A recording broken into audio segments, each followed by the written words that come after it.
Mushroom क्या है, पहला सवाल आपसे पूछा जा रहा है। तो ये क्या है, ये एक फंगस है, यानी कि ये एक कवक है। आंसर आपका ऑप्शन नंबर ए होगा। अगला देखिए, आपसे कहा जा रहा है साथियों कि दूध का धवल रंग किसकी उपस्थिति के कारण होता है। तो आपको साथियों मालूम होना चाहिए, लैक्टोज नहीं, एल्बुमिन नहीं, कैरोटीन नहीं साथियों, केसिन आपका जवाब होगा। यानी कि दूध का जो धवल रंग होता है ये केसिन की उपस्थिति की वजह से होता है। डेंगू बुखार में मानव शरीर में निम्नलिखित में से किसकी कमी हो जाती है। तो जब किसी को डेंगू बुखार होता है तो आपको ही पता होगा साथियों, प्लेटलेट्स की कमी हो जाती है। आंसर आपका ऑप्शन नंबर ए जाएगा, और जिनका आंसर ए है तो बिल्कुल करेक्ट है। अगला सवाल है, कह रहे डीएनए की विहेलिक्स संरचना को पहली बार किसने प्रस्तावित किया था। यह सवाल बहुत इंपॉर्टेंट है और मैं कहूंगा आपके एग्जाम में सवाल आएगा। वॉटसन और क्रिक, आप लोग इनका नाम ध्यान रखेंगे। इन्होंने ही साथियों डीएनए की डबल हेलिक्स संरचना भी कह सकते हैं और विहेलिक्स भी साथियों हम लोग यहाँ पर कह सकते हैं। विहेलिक्स नहीं होना चाहिए था, डबल हेलिक्स होना चाहिए था, है ना, यानी कि डबल हेलिक्स संरचना तो पहली बार किसने प्रस्तावित किया था, तो वॉटसन और क्रिक ने किया था। प्रकाश संश्लेषण के लिए कौन सी गैस आवश्यक है, आपसे पूछी जा रही है। तो कार्बन डाइऑक्साइड है, यानी कि CO2 है, तो CO2 आपका जवाब हो जाएगा। अगला सवाल देखिए, करके पौधों व पेड़ का खाना तैयार करने की प्रक्रिया को क्या कहा जाता है।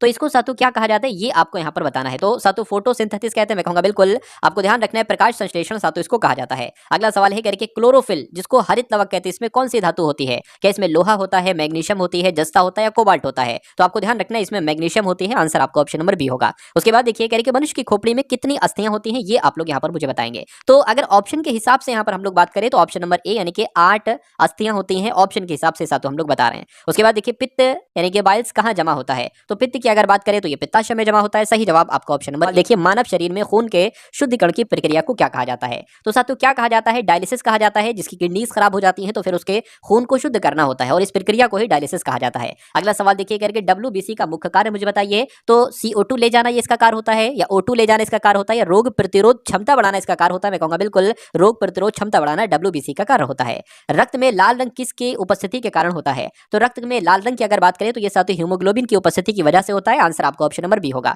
उसके बाद देखिए, इनमें से कौन सी गैस ग्लोबल वार्मिंग के लिए उत्तरदायी है। तो अगर बात करते हैं साथियों कौन सी गैस की बात चल रही है, देखिए ऑक्सीजन, मीथेन, कार्बन डाइऑक्साइड या कार्बन डाइऑक्साइड और मीथेन। तो ये दो गैसें होंगी साथियों जो ग्लोबल वार्मिंग के लिए उत्तरदायी हैं, जिम्मेदार है। आंसर आपका ऑप्शन नंबर डी होगा। अगला देखिए, कह रहे कि एसिड रेन, तेजाब वर्षा पर्यावरण में निम्न प्रदूषण के कारण होती है। तो किसके कारण होती है, ये आपसे कुल मिला के पूछा जा रहा है। कार्बन मोनोऑक्साइड और कार्बन डाइऑक्साइड, कार्बन डाइऑक्साइड और नाइट्रोजन, ओजोन और कार्बन डाइऑक्साइड, या नाइट्रस ऑक्साइड और सल्फर डाइऑक्साइड। मैं कहूंगा राइट आंसर आपका डी होगा, नाइट्रस ऑक्साइड और सल्फर डाइऑक्साइड राइट आंसर आपका है। ग्रीन हाउस इफेक्ट का अर्थ क्या है साथियों, ये आपसे पूछा जा रहा है, मुझे बताइए। तो क्या आपका साथियों जवाब होगा, देखिए वायुमंडल में ग्रीन हाउस गैसों के कारण के तापमान को बढ़ना, है ना।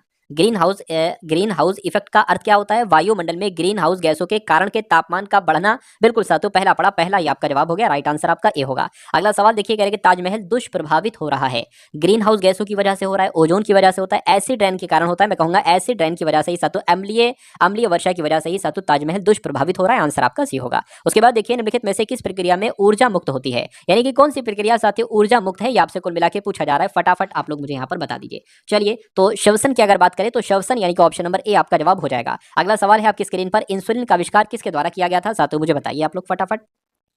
तो आप लोग ध्यान रखेंगे साथियों, FG बेंटिंग इनका नाम है और FG बेंटिंग के द्वारा ही इंसुलिन का आविष्कार किया गया था। अगला सवाल आपकी स्क्रीन पर है, मानव हृदय में कक्षों की संख्या कितनी होती है। तो फटाफट आप लोग साथियों मुझे यहाँ पर बताने की कोशिश कीजिए, क्या आपका जवाब यहाँ पर साथियों हो सकता है। चलिए, तो आप लोग ध्यान रखेंगे साथियों, दो होती है। मानव शरीर के हृदय में कक्षों की संख्या साथियों दो होती है। आंसर आपका भी होगा। उसके बाद देखिए, अगला सवाल आपकी स्क्रीन पर है, कह के सर्वग्राही कौन सा ब्लड ग्रुप कहलाया जाता है। तो सर्वग्राही की अगर बात करें, देखिए सर्वदाता तो ओ कहलाया जाता है, लेकिन सर्वग्राही की बात करें तो AB ब्लड ग्रुप को कहा जाता है। अगला देखिए, मानव तंत्र में निम्नलिखित में से कौन सा एक पाचक एंजाइम नहीं है। तो किसकी बात चल रही है साथियों, क्या आपका जवाब होगा, ट्रिप्सिन तो है, पाचक एंजाइम नहीं है, तो मैं कहूंगा गॉस्ट्रिन नहीं है। अब नहीं है तो ये आपका जवाब हो जाएगा। उसके बाद देखिए, कह रहे पीलिया किसके संक्रमण के कारण होता है, आपसे पूछा जा रहा है। तो अगर पीलिया की बात करते हैं तो ये साथियों, पीलिया किसके संक्रमण के कारण होता है, तो यकृत आपका जवाब हो जाएगा, राइट आंसर आपका ए होगा। चेचक होने का कारण क्या है साथियों, चेचक की अगर बात करें तो ये वायरस की वजह से होता है और इस वायरस का नाम क्या है, वेरियोला वायरस है। राइट आंसर आप लोग ध्यान रखेंगे, ऑप्शन नंबर बी होगा। उसके बाद देखिए, कह रहे कि गाय के दूध का रंग किसकी उपस्थिति के कारण थोड़ा पीला होता है। तो गाय के दूध का रंग पीला होता है, पता है किसकी वजह से साथियों, कैरोटीन की वजह से। तो कैरोटीन आपके सवाल का राइट आंसर है। अगला सवाल आपकी स्क्रीन पर, कह रहे निम्नलिखित में से कौन सा रोग वायु के माध्यम में फैलता है। तो वायु के माध्यम में साथियों कौन सा रोग फैलता है, प्लेग, टाइफाइड, हैजा प्रोटोजोआ या प्रोटोजोआ, मैं कहूंगा प्लेग आपके इस सवाल का बिल्कुल सही जवाब हो जाएगा। ठीक है ना। अगला सवाल देखिए साथियों, सवाल एक एक बहुत शानदार है, आपके एग्जाम में आने वाला सवाल है साथियों, तो बहुत अच्छे तरीके से आप इन सवालों को देखिए। लगभग 25 सवाल हो चुके हैं और 25 सवाल अभी आपके बाकी हैं। आपके रियल एग्जाम में 25 सवाल पूछे जाएंगे, लेकिन मैं 25 सवालों के 2 सेट आपको कराऊंगा, उसके बाद रीजनिंग और मैथ का एक एक सेट आपको कराने वाला हूं। चलिए, तो निम्नलिखित विटामिन में कोबाल्ट होता है, तो विटामिन B12 में कोबाल्ट पाया जाता है, मैं कहूंगा बिल्कुल राइट आंसर। जिन्होंने भी ऑप्शन नंबर सी के साथ हैं तो उनका आंसर बिल्कुल करेक्ट हो जाएगा। चलिए, किन तत्वों की हीनता, क्या साथियों यहां पर लिखा हुआ है, अगर बात करें किन तत्वों की हीनता हड्डियों की कमजोरी के लिए उत्तरदायी, यानी कि बॉडी में अगर कैल्शियम और फास्फोरस की अगर बात करें कमी हो जाए तो ये समझ लीजिएगा इनकी वजह से हमारी हड्डियां कमजोर हो सकती हैं, हो जाती हैं। आंसर आपका ए होगा। अगला देखिए, मनुष्य के शरीर का तापमान कितना होता है, तो ये आपको साथियों मालूम होना चाहिए, 37 डिग्री सेल्सियस होता है। मैं कहूंगा बिल्कुल 37 डिग्री सेल्सियस होता है। अच्छा, अगर मैं फॉरेन हाइट में, ये तो डिग्री सेल्सियस है, लेकिन अगर फॉरेन हाइट में मैं पूछूं कि मनुष्य के शरीर का नॉर्मल टेम्परेचर तापमान कितना होता है फॉरेन हाइट में, बताइए, तो आप क्या बताएंगे? आपको ये बात कमेंट सेक्शन में बतानी है। इनमें से कौन सा सांप जहरीला नहीं है? तो कौन सा सांप साथियों जहरीला नहीं है? मैं कहूंगा आपको एक बात ध्यान रखना है कि कोई ना कोई हो, आपको कुछ मतलब नहीं, अजगर जहरीला नहीं होता है। तो अजगर जहरीला नहीं सांप होता है, तो इसलिए राइट आंसर आपका डी होगा। भारतीय वन्यजीव के संदर्भ में फ्लाइंग फॉक्स निम्नलिखित में से क्या है, आपसे पूछा जा रहा है। तो अगर बात करते हैं साथियों, चमगादड़ को कहा जाता है फ्लाइंग फॉक्स, इसलिए सही जवाब आपका ऑप्शन नंबर ए होगा। अगला सवाल आपकी स्क्रीन पर है, करके तालाबों और कुओं में इनमें से किस एक को छोड़ने से मच्छरों को नियंत्रित करने में मदद मिलती है? तो किसकी बात चल रही है साथियों? गेमबुसिया की बात चल रही है। गेमबुसिया आपके सवाल का राइट आंसर हो जाएगा। तालाबों और कुओं में गेमबुसिया को छोड़ने से मच्छरों को नियंत्रित करने में मदद मिलती है। आलू में ब्लैक हट रोग की अगर बात करें तो ये किसका कारण है? तो देखिए, ये ऑक्सीजन की कमी से ये रोग होता है। आलू में ब्लैक हट रोग की अगर बात करें तो ये ऑक्सीजन की कमी से ही होता है। उसके बाद देखिए, कह रहे कि इनमें से कौन किट नहीं है? क्या आपसे कहा जा रहा है साथियों, इनमें से कौन किट नहीं है? तो तिल्ली, तिलचट्टा, मचार है, मकड़ी नहीं है साथियों, मकड़ी नहीं है, तो ये आपका क्या होगा? ये आपका राइट आंसर हो जाएगा। उसके बाद देखिए, कह रहे कि इनमें से कौन सबसे अधिक ऊर्जा प्रदान करता है? तो सबसे ज्यादा ऊर्जा जो हमें मिलती है वो कार्बोहाइड्रेट से मिलती है, इसलिए सही जवाब जिनका ऑप्शन नंबर ए है तो बिल्कुल करेक्ट है। अगला देखिए, HIV साथियों क्या है? तो ये क्या है? ये रोग लक्षणों का मिश्रण है ना, या परिवर्धक सूचकांक या विषाणु रोग है? तो ये एक विषाणु रोग है। आंसर आपका ऑप्शन नंबर सी होगा। उसके बाद देखिए, डेंगू एक बुखार है जो उत्पन्न होता है और दूसरे शरीर में पहुंचता है। तो यहां पर अगर बात करें साथियों, कैसे और क्या आपके सवाल का राइट आंसर हो सकता है, मुझे बताइए। तो यहाँ पर अगर बात करते हैं साथियों किसके द्वारा, तो ये वायरस तथा मादा एडीज मच्छर के द्वारा, ये आपका यहाँ पर राइट आंसर हो जाएगा। और ऐसा आंसर आपका ऑप्शन नंबर ए में लिखा हुआ, ये वायरस लिखा हुआ है साथियों। उसके बाद देखिए, कह रहे कि मछली की विशेष संरचना सांस लेने में मदद करती है। तो किसकी बात चल रही है? गिल्स की बात चल रही है, यानी कि मछली की विशेष संरचना वो क्या है? वो गिल्स है, जो सांस लेने में मदद करती है। भूमिगत जल को प्रदूषित करते हैं, यानी कि जो भूमिगत जल है उसको वो कैसे साथियों प्रदूषित हो सकता है? तो वो बैक्टीरिया की वजह से, शैवाल, आर्सेनिक, विषाणु, मैं कहूंगा विषाणु की वजह से भूमिगत जल साथियों प्रदूषित होता है। अगला देखिए, कह रहे कि सबसे ज्यादा वायु प्रदूषण करता है, तो क्या सबसे ज्यादा वायु प्रदूषण करता है? ये आपसे कुल मिला के यहाँ पर पूछा जा रहा है, आप लोग मुझे बताइए। चलिए, तो आप लोग ध्यान रखेंगे साथियों, सबसे ज्यादा वायु प्रदूषण जो करती है गैस, वो सल्फर डाइऑक्साइड करती है। आंसर आपका ऑप्शन नंबर सी होगा। कोशिका की आत्महत्या की थैली किसे कहा जाता है? ये आपसे एग्जाम में कई बार पूछा जा चुका है और इस बार भी साथियों आपसे पूछा जाएगा। तो आपको ध्यान रखना है, कोशिका की आत्महत्या की थैली लाइसोसोम को कहा जाता है। आंसर आपका ए होगा। पौधों में वाष्पोत्सर्जन की क्रिया किसमें होती है साथियों, बताइए? तो जड़ में होती है, तने में होती है, पत्तियों में होती है, पूरे पौधे में होती है? तो वाष्पोत्सर्जन की क्रिया पूरे पौधे में होती है। राइट आंसर आपका डी होगा। अगला देखिए, पादप वृद्धि हार्मोन जिब्रेलिन जिसका नाम है, ये किससे निकाले जाते हैं? तो साथियों, जिब्रेलिन की अगर हम बात करें तो ये किससे निकाले जाते हैं, ये आपको ध्यान रखना है, ये कवक से निकाले जाते हैं। राइट आंसर आपका ऑप्शन नंबर ए होगा। अगला सवाल आपकी स्क्रीन पर है, कह रहे कि मानव शरीर में किस अंग में लसिका कोशिका बनती है? तो बहुत इंपॉर्टेंट क्वेश्चन है साथियों। लसिका कोशिका जो बनती है ये दीर्घ अस्थि में बनती है, ये आप लोग याद रखेंगे, परीक्षा के लिए इंपॉर्टेंट है और आएगा परीक्षा में। अगला सवाल है, कह रहे कि जेनेटिक्स इनमें से किसका अध्ययन है साथियों, मुझे बताइए। चलिए, तो क्या आपका साथियों जवाब हो सकता है? फटाफट आप लोग इस सवाल के बारे में यहाँ पर मुझे बता दीजिए। तो आप लोग ध्यान रखेंगे, आनुवांशिकता और विचरण का अध्ययन है जेनेटिक्स से। राइट आंसर आपका जो जाएगा वो ऑप्शन नंबर डी के साथ जाएगा। अगला सवाल आपकी स्क्रीन पर है, करके प्रकाश संश्लेषण में सूर्य के प्रकाश का कौन सा रंग सबसे ज्यादा उपयुक्त किया जाता है? तो किसकी बात चल रही है? मैं कहूंगा लाल की अगर बात करें, लाल रंग की बात चल रही है। आंसर आपका ए होगा। अगला देखिए, आहार में लवण का मुख्य उपयोग होता है। तो साथियों, जल में भोजन की विलेयता बढ़ाने के लिए, भोजन के पाचन के लिए, HCl पैदा करने के लिए। मैं कहूंगा बिल्कुल सही इस सवाल का जवाब। तो मानव त्वचा का रंग बनता है, ये आपसे कुल मिला के यहाँ पर पूछा जा रहा है, फटाफट आप लोग मुझे बता दीजिए। चलिए, तो हीमोग्लोबिन से बनता है साथियों, मैं कहूंगा बिल्कुल हीमोग्लोबिन लिखा होना चाहिए, यानी कि आपके सवाल का जवाब जो जाएगा वो ऑप्शन नंबर ए के साथ जाएगा। गलत मोग्लोबिन नहीं बल्कि हीमोग्लोबिन यहाँ पर लिखा होना चाहिए। इंसुलिन है क्या? इंसुलिन नमक है, एक हार्मोन है, एक एंजाइम है या एक विटामिन है? तो ये तो एक हार्मोन है। आंसर आपका ऑप्शन नंबर बी होगा। देखिए, सबसे पहले अगर बात करें तो एक आकृति आपको दी गई है। देखिए, पहली आकृति है, दूसरी आकृति है, तीसरी आकृति है, चौथी आकृति ये है। आपसे पूछी जा रही है कि पांचवी आकृति साथियों कौन सी हो सकती है? ऑप्शन नंबर ए वाली, बी वाली, सी वाली या डी वाली? बस इतनी सी बात आपको बता रहा है। देखिए, अगर मैं पहली और दूसरी आकृति को देखो तो मुझे बाकी सब कुछ सेम लग रहा है, सिर्फ ये वाला जो गोला है ना, ये सिर्फ और सिर्फ 45 डिग्री साथियों मुड़ गया है ना, 45 डिग्री इधर की इधर की तरफ क्लॉकवाइज मुड़ गया है। ठीक है, अब ये चीज जो मुड़ी हुई है ना, ये तो वहीं पर है, लेकिन अब उसके अगली वाली जो लाइन थी वो 45 डिग्री मुड़ गई, ये है। अब उसके आगे की अगर बात करें, ये चीज तो वहीं पर है, लेकिन ये वाली जो है लाइन है वो साथियों 45 डिग्री मुड़ गई, यानी कि अगली आकृति में साथियों ये चीज तो वहीं पर रहेगी, लेकिन ये जो चीज यहाँ पर जो बनी है, यहाँ पर ये आ जाएगी साथियों कुछ इस प्रकार से। तो आप इतना देख लीजिए कि ये एरो इस तरफ यहाँ पर कहां पर है, ये एरो इधर इसमें नहीं है, इसमें भी नहीं है, इसमें भी ये एरो यहाँ पर नहीं है, मैं कहूंगा सिर्फ और सिर्फ देखिए यहाँ पर है ये एरो। तो आपके सवाल का जवाब जो जाएगा वो ऑप्शन नंबर ए के साथ जाएगा, और जो लोग भी ऑप्शन नंबर ए के साथ हैं तो मैं कहूंगा आंसर आपका बिल्कुल करेक्ट हो जाएगा। चलिए अगला सवाल आपकी स्क्रीन पर है, आपसे कह रहे हैं कि दिए गए समीकरण को सही बनाने के लिए किन दो चिन्हों को आपस में आपको साथियों क्या बदलना होगा। चलिए, तो 0/15 + 15 - 10 × 10 बराबर 99, ये बराबर है साथियों, बराबर 99। कभी भी अगर बात करें साथियों, देखिए कहने का मतलब क्या है, प्लस की जगह पर भाग और भाग की जगह पर आप प्लस कर दें और बराबर इनको कैलकुलेट करके अगर 99 आ जाता है तो ऑप्शन नंबर ए हमारा जवाब हो जाएगा। हम ट्राई करके साथियों देख लेते हैं कि 0 है, उसके बाद 15 है, उसके बाद फिर 15 है और फिर 10 है और फिर साथियों 10 है और बराबर आपको क्या लाना है, आपको 99 यहाँ पर लाना है। तो भाग की जगह पर प्लस, प्लस की जगह पर भाग, तो यहाँ पर प्लस आ जाएगा, यहाँ पर प्लस है, प्लस की जगह पर भाग आ जाएगा, यहाँ पर माइनस का माइनस रहेगा, गुणा का गुणा रहेगा। तो इसको आपको क्या करना है, एक बार साथियों सॉल्व करना है। चलिए कोई दिक्कत नहीं, देखिए 15 से 15 अगर बात करते हैं साथियों, इसकी गुणा हो जाएगी तो ये कितना हो जाएगा, 100 हो जाएगा। इतनी बात साथियों क्लियर। अच्छा ये माइनस का है, मैं आपको बता दूं, यहाँ पर माइनस टाइप नहीं हो पाया है, तो ये तो 100 हो जाएगा, बराबर इधर क्या आएगा, 0 की तो कोई वैल्यू नहीं, हटाइए, 15 से 15 भाग जाएगा तो 1 बचेगा, 15 एकम 15, तो 100 में से 1 जाएगा, लेकिन माइनस का 99 आएगा, तो कुल मिला के बराबर -99 बराबर -99, तो ये तो हमारे इस सवाल का बिल्कुल सही जवाब हो जाएगा। उसके बाद देखिए अगला सवाल आपकी स्क्रीन पर है, आपसे कहा जा रहा है कि निम्नलिखित असंगत युग्म को साथियों आपको पहचानना है। देखिए ताजमहल आगरा, इंडिया गेट नई दिल्ली, विक्टोरिया स्मारक कोलकाता, कोणार्क ओडिशा। मैं कहूंगा आगरा में साथियों ताजमहल है, नई दिल्ली में इंडिया गेट है, कोलकाता में विक्टोरिया स्मारक है, ठीक है ना। कोणार्क की अगर बात करें साथियों, है तो ओडिशा में, लेकिन ये एक अलग चीज है। देखिए ये सारे स्मारक हैं, लेकिन ये क्या है, ये एक मैं कह सकता हूँ साथियों क्षेत्र हो जाएगा या एक शहर हो जाएगा साथियों, ठीक है ना।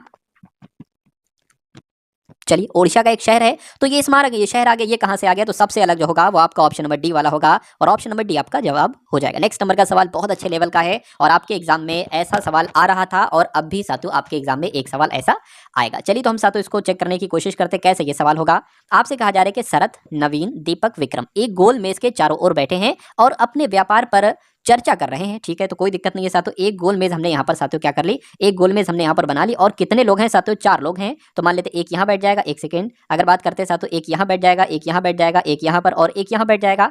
उसके बाद कहने के शरत इंजीनियर के सामने बैठा है, क्या साथियों, शरत जो है ना ये इंजीनियर के सामने बैठा है, ठीक है। नवीन डॉक्टर के दाईं ओर बैठा है, वकील पुलिस के बाईं ओर बैठा है, विक्रम दीपक के सामने बैठा है, ठीक है ना। तो इंजीनियर कौन है ये आपको बताना है, बहुत तिगड़मी सवाल है, लेकिन अच्छे से करेंगे तो साथियों इसको कर ले जाएंगे। शरत इंजीनियर के सामने बैठा है, तो आप एक काम करिए, मान लेते हैं इंजीनियर आपने साथियों यहां पर बैठा दिया, मैं शॉर्ट में लिखूंगा, है ना। क्या कहा जा रहा है साथियों, इंजीनियर के सामने कौन बैठा है, शरत बैठा है, तो साथियों शरत आपका जो होगा वो शरत आपका जो होगा वो यहां पर आ जाएगा, साफ दिख रहा है आपको, इंजीनियर के सामने शरत बैठा है। अच्छा ये तो इसका क्या है, व्यापार है। अभी ये कुछ हो भी सकता है, हो सकता हो डॉक्टर हो सकता हो पुलिस हो सकता हो वकील हो। अभी हमने इतनी वाली लाइन सॉल्व कर ली, शरत इंजीनियर के सामने बैठा है, ठीक है, शरत इंजीनियर के सामने बैठे, कह रहे कि नवीन डॉक्टर के दाईं ओर बैठा है। अब यहां पर बात को पकड़िए, नवीन जो है साथियों डॉक्टर के, है ना, डॉक्टर के दाईं ओर बैठा, अगर हम डॉक्टर को यहां पर बैठाते हैं तो फिर नवीन को हमें यहां पर बैठाना पड़ेगा, इसलिए डॉक्टर आपका यहां पर आ जाएगा। और कहा जा रहा है कि डॉक्टर के दाईं ओर कौन बैठे, नवीन बैठे, यानी कि इसका नाम जो होगा वो क्या होगा, इसका नाम ही साथियों नवीन होगा, यानी कि नवीन इंजीनियर है। उसके बाद देखिए वकील पुलिस के बाईं ओर बैठा है, वकील जो है ना ये पुलिस के बाईं ओर बैठा है। अब देखिए ये तो इंजीनियर हो गया, डॉक्टर हो गया, ये शरत हो गया। अगर हम यहाँ पर देखिए हमारे पास अब मजबूरी है, यहाँ पर हमें किसको बैठाना पड़ेगा, वकील पुलिस के बाईं ओर बैठा है। तो अगर साथियों देखिए पुलिस को यहां पर ही हमें बैठाना होगा, क्यों, क्योंकि पुलिस का बायां ये होगा, तो पुलिस के बाईं ओर कौन बैठा है, वकील बैठा है, ठीक है, पुलिस के बाईं ओर कौन बैठा है, वकील बैठा है। विक्रम दीपक के सामने बैठा है, तो विक्रम दीपक के साथियों सामने बैठा है, यहाँ पर ये बात कही गई, विक्रम जो है ना विक्रम की अगर बात करें साथियों दीपक के, देखिए ये तो शरत नवीन हो गए, विक्रम दीपक यहाँ कहीं पर बैठेंगे, तो कहने के इंजीनियर कौन है, इतनी बात बता दीजिए। तो मुझे तो पता चल गया इंजीनियर जो है वो नवीन जिसका नाम है, तो मैं कहूंगा नवीन आपके सवाल का राइट आंसर हो जाएगा। चलिए अगला सवाल देखिए आपकी स्क्रीन पर, जो आपसे पूछा गया था उतनी चीज मैंने आपको बता दी, आगे की बात नहीं पूछी गई थी तो वो नहीं बताई। अगला सवाल आपकी स्क्रीन पर है साथियों, देखिए और बताइए आपका जवाब यहाँ पर क्या हो सकता है, बताइए।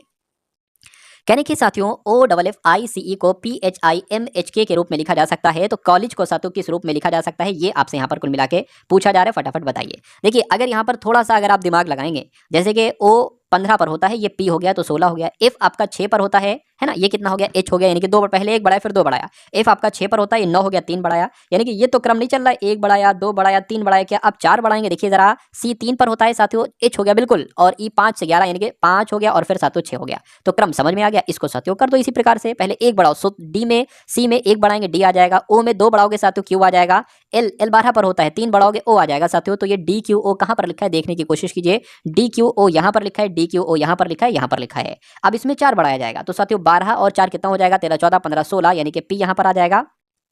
और अब कितना बढ़ाया जाएगा साथियों, अब 5 बढ़ाया जाएगा तो मैं कहूँगा J आ जाएगा, और अब 6 बढ़ाया जाएगा तो क्या आ जाएगा साथियों, K आ जाएगा। तो K आ जाएगा साथियों, L आ जाएगा। चलिए, मतलब ये 5 पर होता है ना, एक सेकेंड, 1 2 3 4 5 6, अच्छा ये 7वां वाला है, सॉरी सॉरी सॉरी, है ना।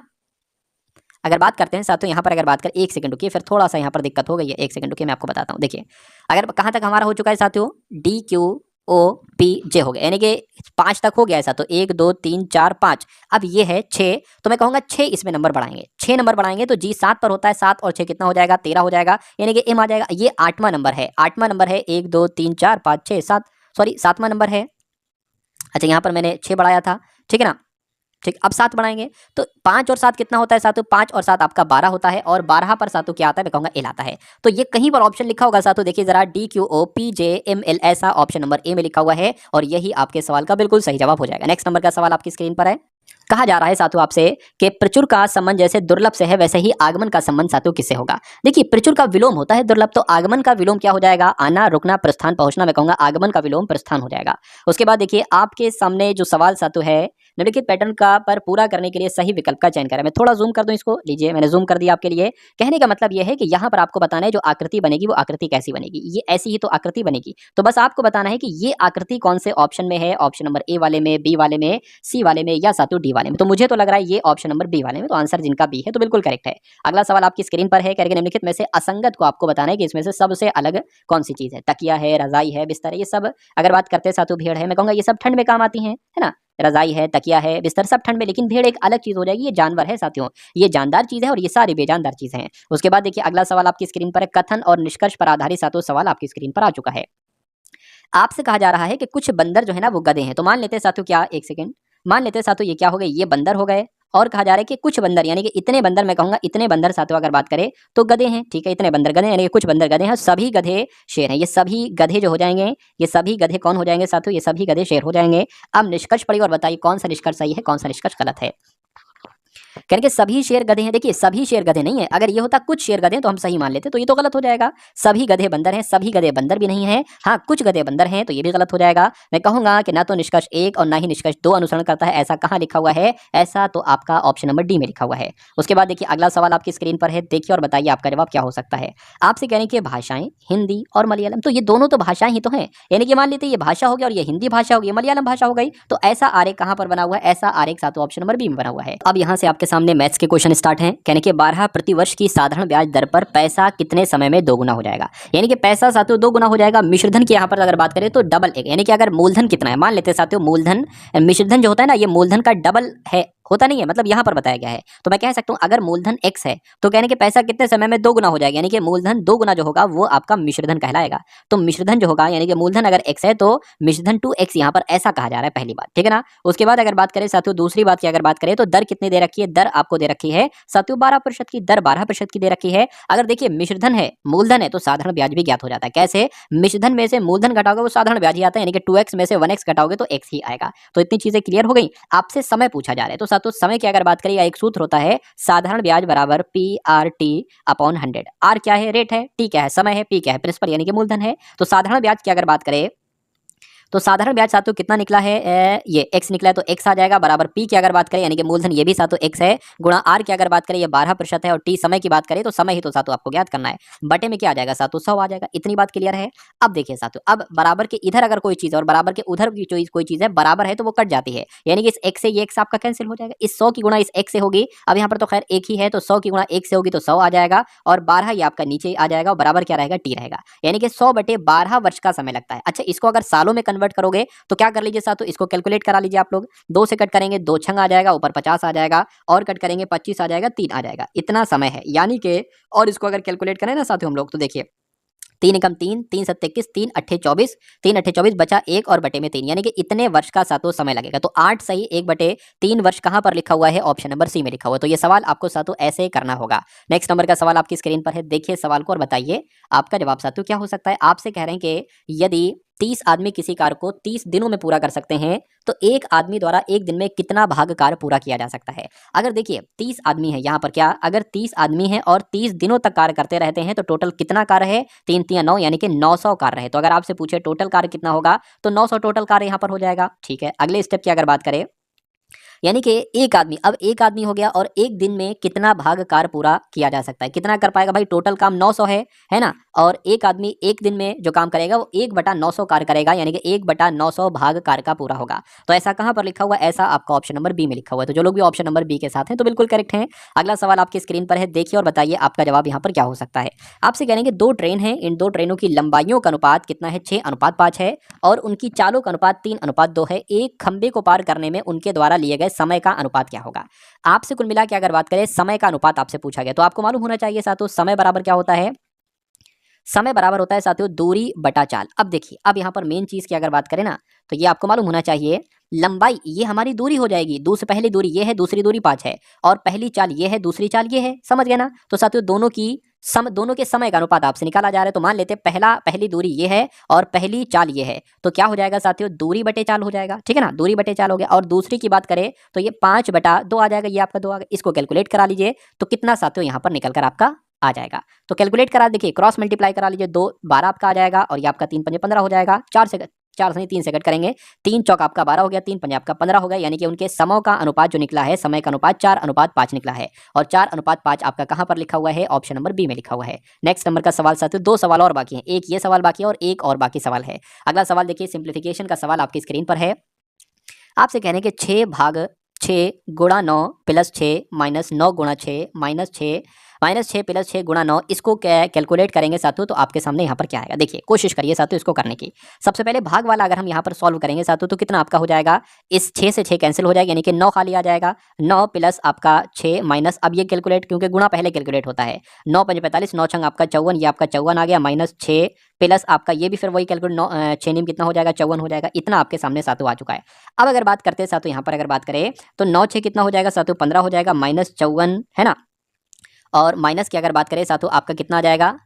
या एक काम करिए, देखिए माइनस प्लस माइनस होगा, घटेगा। ठीक है ना, तो अगर साथियों इसको हम घटाने पर, या एक काम भी आप कर सकते हैं, आप काम क्या कर सकते हैं? -6 आपका यहाँ पर आ जाएगा, देखिए, और प्लस आपका 54 आ जाएगा। तो प्लस का 54 माइनस का 54 कैंसिल हो जाएगा, क्योंकि 54 में से 54 जाएगा, कैंसिल हो गया ये आपका।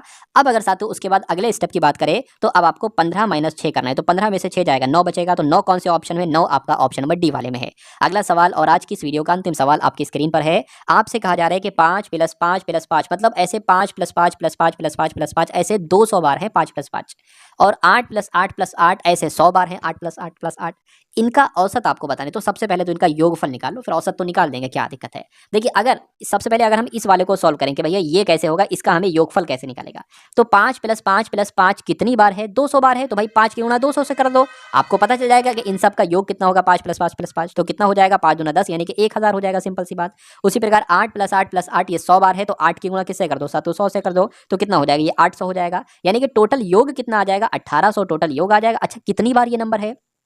5 + 5 + 5 ये 200 बार है, और 8 + 8 ये 100 बार है, यानी कि 200 और 300, यानी कि 100 और 200 और 100 और 300 हो जाएगा। तो इसको कैलकुलेट करना है साथियों, कितना आ जाएगा? इसका औसत आपका 6 आ जाएगा, और 6 कौन से ऑप्शन में है? मैं कहूँगा ऑप्शन।